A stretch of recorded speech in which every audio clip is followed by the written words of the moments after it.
Besti kembali lagi di Celebrity Fresh. Informasi viral dan heboh yang satu ini soal Bupati Purwakarta yang menciptakan lagu dengan lirik yang dinilai merendahkan martabat wanita. Sehingga sejumlah selebriti ikut berkomentar nih Besti. Seperti apa informasinya? Langsung saja, ini dia.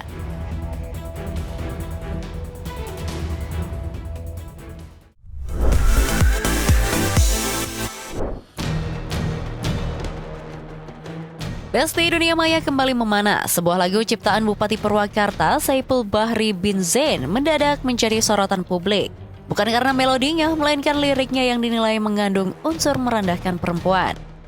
Reaksi keras pun berdatangan, termasuk dari sejumlah artis tanah air yang terang-terangan mengaku tak bisa menyembunyikan kekecewaannya. Lantas, apa yang sebenarnya membuat lirik lagu ini menuai gelombang kontroversi?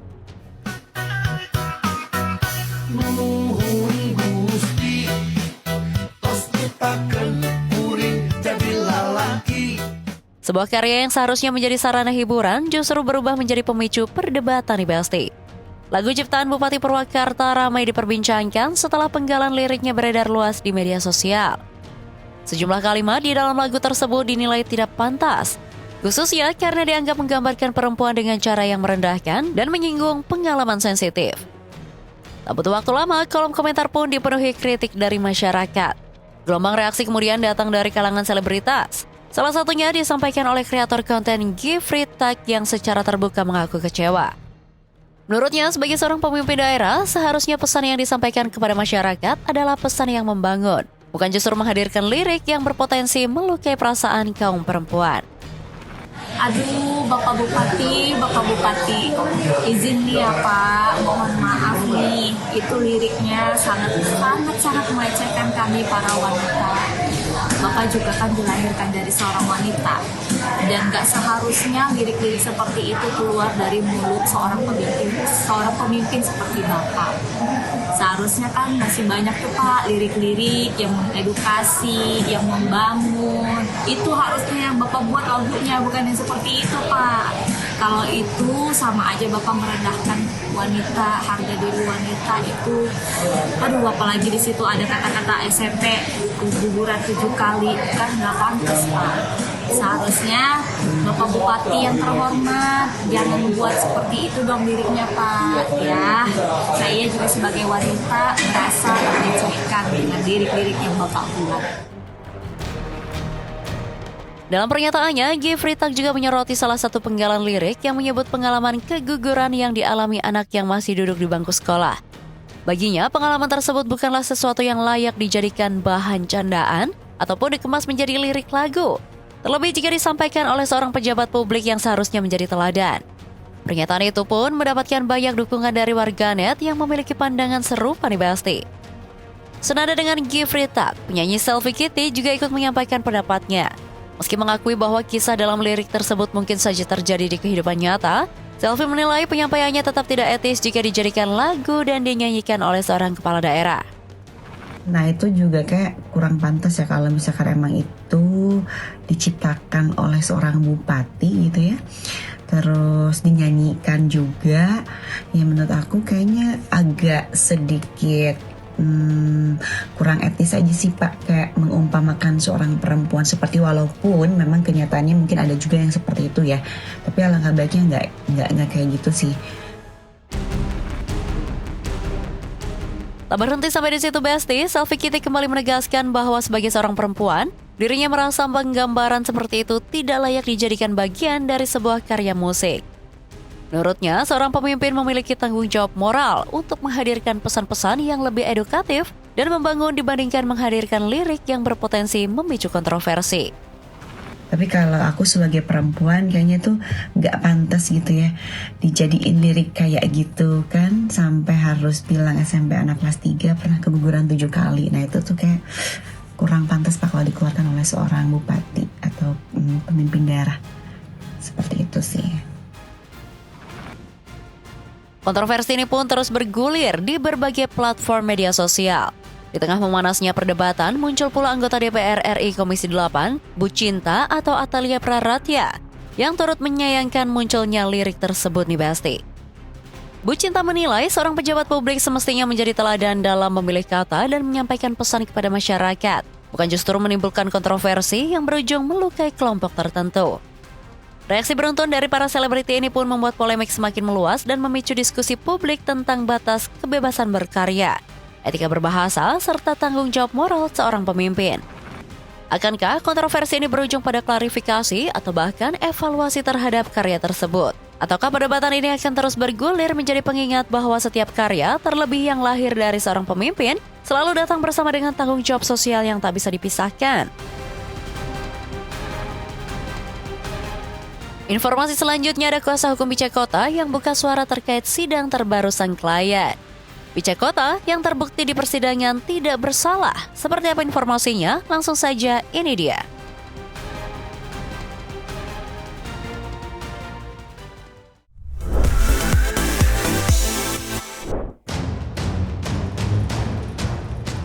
Besti, drama hukum kasus dugaan pemerkosaan anak yang terjadi di Kabupaten Belu, Nusa Tenggara Timur beberapa waktu lalu yang menyeret nama artis Pice Kota kembali memasuki babak baru.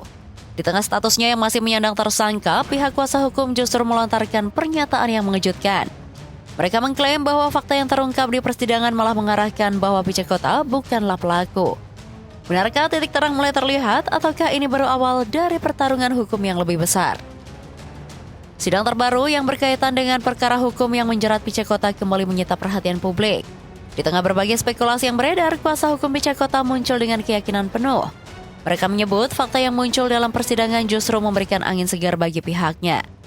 Menurut kuasa hukum, keterangan yang disampaikan oleh korban dan saksi di muka persidangan menjadi poin penting yang akan digunakan dalam langkah hukum selanjutnya di Besti. Intinya bahwa dalam persidangan tadi sangat jelas ya, korban menyatakan bahwa saksi menyatakan bahwa Pice Kota tidak terlibat dan dia bukan pelakunya. Gitu. Itu fakta persidangan yang kami temukan dalam proses persidangan tadi, dan mungkin akan kami jadikan bukti juga dalam proses sidang pra-peradilan tanggal 6 mendatang nanti. Jadi buktinya itu bukan hanya BAP terkait perubahan keterangan korban, bahkan saksi akan dihadirkan, tapi juga mengenai fakta persidangan yang sudah kita dapatkan pada kesempatan sidang hari ini. Pernyataan itu pun menjadi amunisi baru bagi tim kuasa hukum. Mereka mengungkapkan permohonan pra-peradilan yang sempat diajukan memang sengaja dicabut untuk dilengkapi dengan berbagai bukti tambahan yang baru diperoleh. Langkah ini pun disebut sebagai strategi agar pemohon pra-peradilan menjadi lebih kuat dan lebih komprehensif saat diperiksa di pengadilan. Salah satu bukti yang dianggap paling menentukan adalah berita acara pemeriksaan atau BAP tambahan dari korban di Besti. Kuasa hukum Pice Kota menyatakan, dalam dokumen tersebut terdapat keterangan yang menegaskan bahwa klien mereka tidak terlibat dalam perkara yang sedang berjalan. Kita sudah masukkan bekas permohonan pra-peradilan itu, namun setelah dalam perjalanan ya kita menemukan bukti-bukti tambahan yang sehubungan dengan kepentingan hukum klien Pice Kota. Jadi demi kepentingan klien kami supaya permohonan itu menurut kami menjadi sempurna, jadi kami perlu mencabut dan melengkapi lagi. Jadi untuk di awal itu kami ya belum mendapatkan bukti BAP keterangan korban yang mengenai tambahan korban, mengenai yang sudah menyatakan tegas bahwa klien Pice Kota ya tidak melakukannya, tidak terlibat. Jadi ya yang kami dapatkan adalah bukti BAP dan juga kesiapan korban dan juga keluarga untuk menjadi saksi dalam perkara pra-peradilan. Meski demikian, Pice Kota sendiri belum dapat hadir dalam persidangan. Ketidakhadiran kliennya bukan karena menghindari proses hukum, melainkan lantaran kondisi kesehatan yang sedang menurun. Hingga saat ini, status hukum Pice Kota masih berstatus tersangka, dan itulah yang menjadi alasan kuat tim kuasa hukum terus memperjuangkan pra-peradilan di Besti. Mereka berharap status tersangka tersebut dapat dibatalkan, sehingga perkara ini bisa dihentikan sesuai ketentuan hukum. Dalam perkara pidana, memang sebelumnya klien kami sudah ditetapkan jadi tersangka, bahkan ditangkap dan ditahan. Dan memang saat ini statusnya masih tersangka. Maka sampai saat ini juga statusnya masih tersangka dalam peristiwa pidana sedang dituduhkan pada klien kami. Makanya kita sedang berusahakan mengajukan pra-peradilan ini ya supaya bisa mencabut status tersangka dan juga perkara menangani tuduhan terhadap Pice ini bisa di SP3 atau dihentikan. Saya pastikan sebagai ketua tim kuasa hukum, saya pastikan Pice bukan pelaku, Pice tidak terlibat. Pice hanyalah korban kriminalisasi. Bahkan dengan nada tegas, kuasa hukum menyatakan keyakinannya bahwa Pice Kota bukanlah pelaku. Mereka menilai kliennya justru menjadi korban kriminalisasi yang berdampak besar terhadap kehidupan pribadi maupun karirnya. Menurut tim kuasa hukumnya, dampak dari penetapan status tersangka tak hanya menyentuh aspek hukum, melainkan nama baik keluarga disebut tercoreng. Orang tua mengalami tekanan psikologis hingga karir Pice Kota di dunia hiburan ikut terpengaruh. Sejumlah pekerjaan dan kontrak profesional dikatakan terpaksa tertunda karena status hukum yang masih melekat.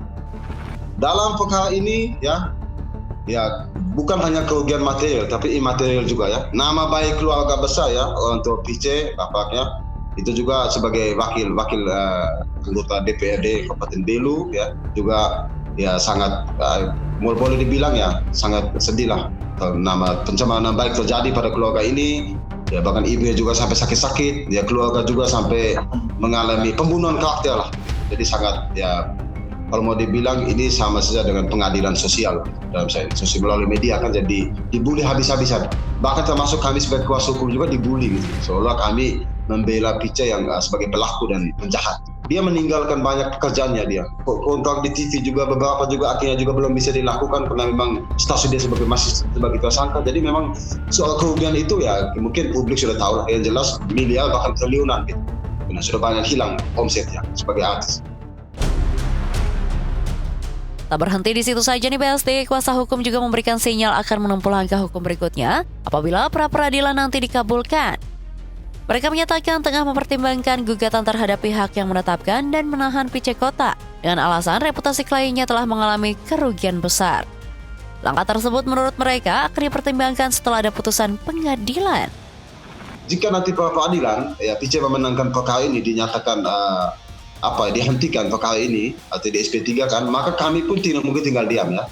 Mungkin mewakili keluarga Pice, kami akan mengambil hukum untuk menggugat institusi kepolisian yang telah menetapkan tersangka, menangkap dan menahan Pice selama ini sehingga reputasi dia menjadi hancur. Perjalanan hukum Pice Kota nampaknya masih jauh dari kata usai.